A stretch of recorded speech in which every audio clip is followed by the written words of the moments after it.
E aí, pessoal do canal Reload, eu sou Roberta Camargo e esse é o nosso E aí, vamos testar. Como vocês já sabem, a gente se encontra aqui toda sexta-feira para recapitular alguns conteúdos que foram divulgados em todas as redes sociais do canal Reload. E hoje a gente recebe um convidado muito especial, praticamente um especialista no mundo 2D.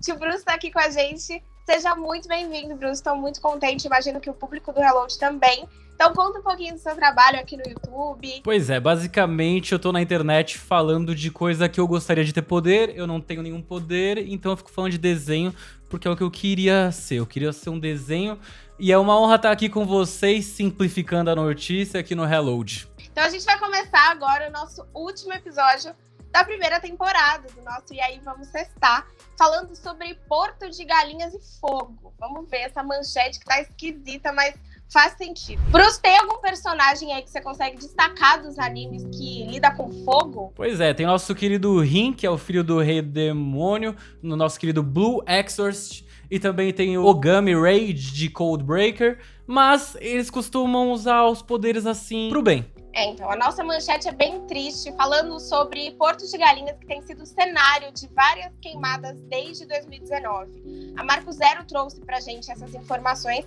e é muito uma situação que ameaça não só o meio ambiente, no que a gente entende quanto natureza, mas também os animais por lá. Muito triste ver isso, né, cara? Porque o Brasil tem uma vegetação, tipo, tão diferente, né, do mundo. A gente meio que não cuida. Sim, é uma situação muito complicada, além de todas as notícias tristes que a gente já lida no dia a dia. O descuido com o meio ambiente tem sido também algo cada vez mais frequente, né? Agora a gente vai mudar de assunto falando sobre um cenário. Vou te descrever umas coisas, aí você me diz o que isso remete pra você. Pode ser, Bruce? Bora lá, bora lá. Ó, quando a gente fala sobre toneladas de picanha, bacalhau, muita cerveja, o que você pensa? Pra mim, parece um sonho. Pra mim também. Parece também cenários de clipe ostentação, de qualquer cenário que tenha Zeca Pagodinho envolvido, mas infelizmente a gente tá falando sobre o cardápio das Forças Armadas aqui no Brasil.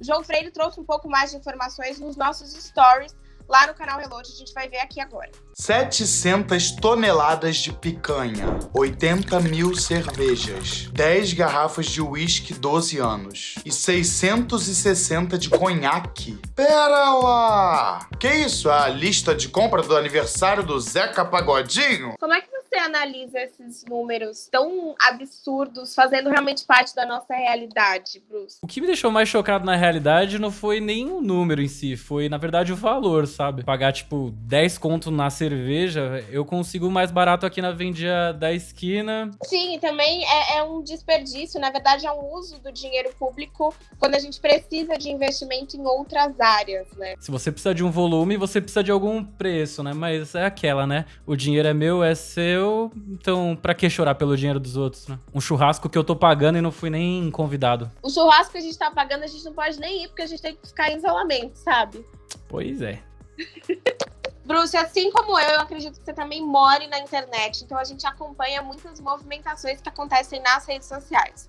No Twitter, por exemplo, as pessoas têm falado e feito muita pressão para um possível impeachment do presidente Jair Bolsonaro. E aí eu fiquei pensando, né, junto com a galera aqui do canal Reload, quais são os processos, qual é o trâmite para que isso de fato aconteça. Então, a gente vai assistir agora a Tawane Teodoro. 1.434 pessoas e 476 organizações e até líderes religiosos, católicos e evangélicos já assinaram pedidos de impeachment do presidente Jair Bolsonaro. As mudanças que aconteceram dentro da Câmara e no Senado, então a mudança de presidente, a mudança de quais são as articulações que acontecem lá dentro, também interferem muito nesse processo de impeachment. Bruce, como é que você consome notícia? Então, basicamente eu consumo tudo pela internet, eu vejo muito o canal de vocês também, porque eu não sou do tipo de pessoa que vê TV, né, mas eu vejo muita manifestação assim, e eu acho que o que tem que ser feito é o que o povo quer, né, e eu queria entender porque as coisas simplesmente são arquivadas, né, tipo, tem que ter uma análise, tem que ter uma justificativa,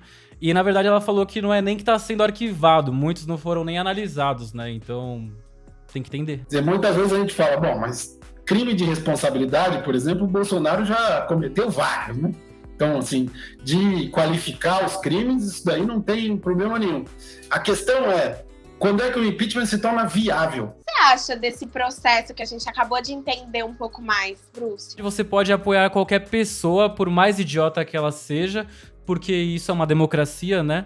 Mas eu acho que no caso que quase 300 mil pessoas, quase 300 mil brasileiros acabaram, né, indo pro buraco, a gente tem que escolher o lado da vida, né? A gente tem que escolher tá com a vida. E eu acho que isso tem muito a ver com responsabilidade, que foi falado no vídeo. Então a gente tem que se unir, cara, sabe? Isso parece muito um crime de responsabilidade. Eu tenho zero familiaridade com qualquer coisa relacionada a anime. Cultura pop, pra mim, já é uma coisa um pouco complicada. Eu tenho ali uma paixão ou outra. Mas queria que você desse uma dica, assim, ó, pra quem quer começar lendo mangá, por exemplo. Qual eu posso começar pra falar, gente, estou apaixonada por isso, vou consumir muito. Meu, falando de política, eu acho que tem um anime, assim, que aborda isso muito bem, assim. Conspiração de governo. É um dos melhores, na minha opinião, que é o Fullmetal Alchemist Brotherhood. É muito fantástico e mostra bem como é as entranhas de quem quer ter poder, o que as pessoas fazem por poder. Eu acho muito, muito bom. Ótimo. Então, ó, já está anotada a minha dica. Agora eu vou dar uma dica pra você, já que a gente tá aqui na conversa. A gente tem uma série de HQs que vai ao ar no nosso Instagram. E na nossa série de histórias em quadrinhos lá no Instagram, chamada Depois das Grades, a gente tem um episódio hoje falando sobre a reinserção de presos que saem da cadeia na sociedade. Então, para arranjar um emprego, para arranjar moradia, para se estabilizar financeiramente, enfim, realmente ser reinserido. Então, ó, são palavras difíceis, mas que também retratam um pouco da realidade, aliás, retratam 100% da realidade enfrentada por boa parte da população carcerária que sai da prisão aqui no Brasil. Eu gostei bastante da HQ e eu acho que ela mostra uma coisa que é muito comum no nosso dia a dia. Porque, assim, a gente tem que entender uma coisa. Todo mundo erra. E em toda história, tanto no anime quanto nos livros, onde for, a gente sempre vai ver que todo personagem, ele passa por um momento que é um momento de redenção. Onde ele enxerga onde ele errou e ele tem a oportunidade de mudar, né? Escrever uma história diferente a partir dali. E eu acho que isso é geral, assim. As pessoas erram e elas têm o direito de reescrever a história delas. E a história pode ficar simplesmente incrível e ajudar e inspirar em outras pessoas. Sim, total. E é super importante, né, a gente ter reflexos, ter inspirações a partir de histórias, muito dentro do que você comenta também no seu canal, né? Tudo que vem da fantasia, ela tem um paralelo com a realidade, assim. Essa redenção, os erros, porque errar é o que torna a gente humano, né? O que separa a gente de uma máquina. Meu, todo mundo merece oportunidade, e se você não pensa assim, lamento, mas eu garanto que você já errou bastante. Sim, sem dúvidas. Bruce, ó, vou falar que o negócio tem uma pronúncia meio que dá pra errar também. Você sabe o que é laninha? Não. Um pouquinho, laninha. Não. Laninha é uma coisa que a gente ouve muito quando vê, tipo, a mãe assistindo TV e tá passando meteorologia. Eu, inclusive, aprendi assim. É um fenômeno natural que acontece no Oceano Pacífico e que tem afetado muito o Acre. Não sei se você chegou a ver nos noticiários notícias sobre as enchentes que afetaram o Acre. E o fenômeno Laninha também está se espalhando e ele pode chegar ao Amazonas. A gente vai ver um pouquinho sobre isso agora. Vocês ainda não tinham ouvido falar no assunto, né? Não! É que quando a notícia vem da parte de cima do mapa, o restante do país parece que demora para receber informação. E essa situação que acontece no Acre soma também ao período que eles estão enfrentando muito grave de surto de dengue junto com a pandemia de coronavírus. Então, assim, é uma situação muito, muito difícil e que realmente a gente não vê. Isso eu falo aqui de São Paulo. De onde você é, Bruce? Eu sou de São Paulo mesmo. Ah, então, a gente aqui nesse eixo do Sudeste, em geral, não vê os noticiários falando com tanta atenção e realmente explicando qual é a situação, né? Sim, parece que a gente acostuma a ver o sofrimento alheio, né? E uma hora ele para de ser notícia, né? 2.000 pessoas morrendo por dia e uma hora a gente só acostumou, assim. Na verdade, essas notícias chegam muito pouco mesmo, como ela falou. A gente acaba nem recebendo, o que é muito triste, porque muito da nossa história, da nossa real cultura, ainda tem a raiz lá, né, no povo indígena. Inclusive, eu acho que, ó, por um apelo pra quem cria história, os mangakás brasileiros, a gente podia ter mais conteúdo, assim, de fantasia relacionada ao povo indígena, né? A gente podia explorar isso. Eu acho que é uma cultura muito, muito rica e assim teria pressão para realmente noticiarem o que acontece nessas áreas, porque elas são realmente meio esquecidas. Até um tempo atrás tinha um meme que o Acre não existe, né? E o Acre existe muito, tem gente sofrendo e é gente do nosso povo, então a gente tem que estar junto. Já que a gente falou no começo aqui sobre fogo, a gente tá falando sobre elementos e ar, Tem algum personagem que remeta a essas enchentes ou essas cheias, essa movimentação do Laninha aqui no Oceano Pacífico? De verdade, eu acho que nenhum poder que tem poder de água consegue fazer algo nesse nível. Nem o Avatar, nem os Abusamomoshi, o demônio do gás oculto, saudações ao meme. Acho que ninguém consegue fazer isso daí. Agora a gente vai falar sobre um assunto que já foi muito manchete aqui no Brasil e também nas redes sociais, aliás, principalmente nas redes sociais, que é Noronha. O que te lembra Noronha quando a gente fala assim de bate-pronto, Bruce? Muita alegria global. É isso, infelizmente na nossa manchete não tem muita alegria. Na verdade, Noronha está sendo ameaçada pela construção de plataformas para extração de gás e petróleo aqui no Brasil. Esse conteúdo que vocês estão vendo agora tá lá no nosso Instagram do canal Reload, então não pausa o vídeo, mas pega o celular e já corre lá e segue a gente para acompanhar todos esses conteúdos, os destaques e os stories que tem por lá, sempre com notícias bem apuradinhas para vocês. Bruce, você já tá seguindo o canal Reload? Com certeza, pode checar lá.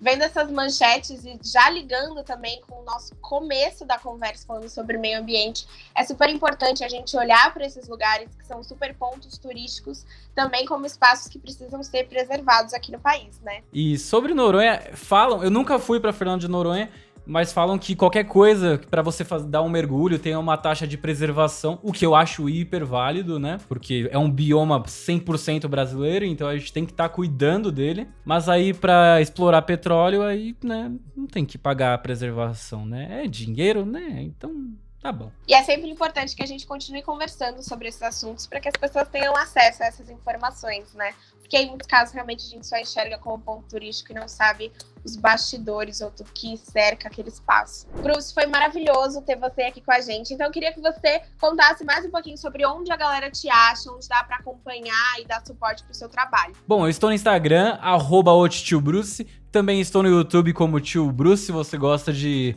cultura de anime, cultura japonesa, me encontre por lá.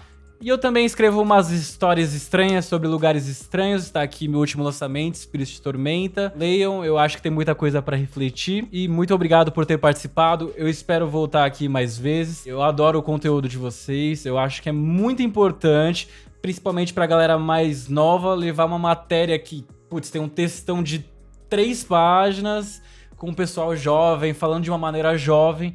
E de uma maneira realmente, assim, querendo entregar a mensagem, sabe? Não entregando interesses, entregando a mensagem real, a notícia. A gente fica muito feliz com o comentário vindo de você, que é autor, youtuber, comunicador.